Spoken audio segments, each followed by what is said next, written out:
Godzilla, King of the Monsters was directed by Michael Dougherty, I believe that's how you say his name, and is the highly anticipated sequel to the 2014 Godzilla film. I was anticipating this movie a little bit. I wasn't very excited for it, but I was still hoping it would be good, if not great. Unfortunately, this movie was a boring mess.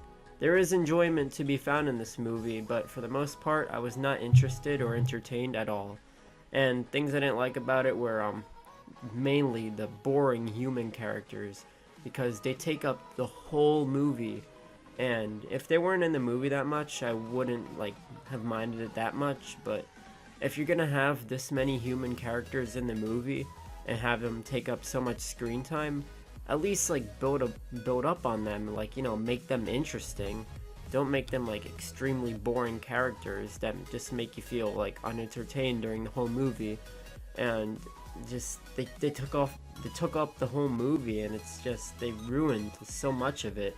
Also, some of the action in this movie is very shaky. It's mainly in the first half, and it just made my eyes hurt. I didn't like it at all, and to be honest, the first hour of this movie was unwatchable, really. I was sitting there just I just put my head down on chair next to me, and I was I had my arm rested on my hand. I was just can this be over? But the last half hour of the movie I thought was really, really good, which I'll talk about later. Another thing that was bad about this movie was the dialogue. None of it was interesting. None of it was unique at all. Nothing about it was cool. It was just plain old dialogue, and some of the lines were really stiff. Performances were pretty wooden, some of the performances were good, but mainly it's just, the dialogue was bad, and the acting was okay in this movie. And the thing is, they want us to care about these characters, but I only really kind of cared about either one or two of them, and I really just cared about Godzilla in this movie, and some of the monsters more than any of the characters at all. Also, this might not be a problem for you. This probably isn't a problem for you, but for me, the soundtrack didn't really feel unique to me. It didn't really feel like a Godzilla soundtrack. It just sounded like, ooh, big action blockbuster soundtrack. I don't know, it's just another little nitpick from the movie. There is some things I like about this movie. I'm not going to completely trash it, because this movie isn't horrible.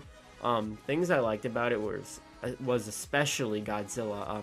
Godzilla looks amazing in this movie, and I don't know, I just love Godzilla. He's just awesome, and he looks like a dinosaur that's big and has a flat head. I don't know what I'm saying now, but Godzilla's awesome, okay?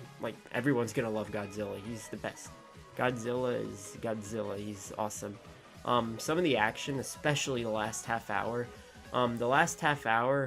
saved this movie from me giving it a much lower score, because I actually had lots of enjoyment in the last half hour, because it's just Godzilla, and the human characters are still showing up, but still they're not taking up all of it. Godzilla is mainly the big show in the last half hour, and the last half hour is really the only part that I enjoyed in this movie. The action in it is really good, and that made the score go up, because it was a long scene of just the final battle was just amazing. Okay, the last half hour was Godzilla just beating the crap out of this thing. It was awesome. But yeah, that's really all I liked about this movie. Godzilla, King of the Monsters is one of the biggest letdowns of the year, and I thought it could have been a lot better. I'll give it a C. I really like Godzilla, and this was a big disappointment. Anyways, as always, thank you guys so much for watching this video, and I'll be seeing you guys in the next video.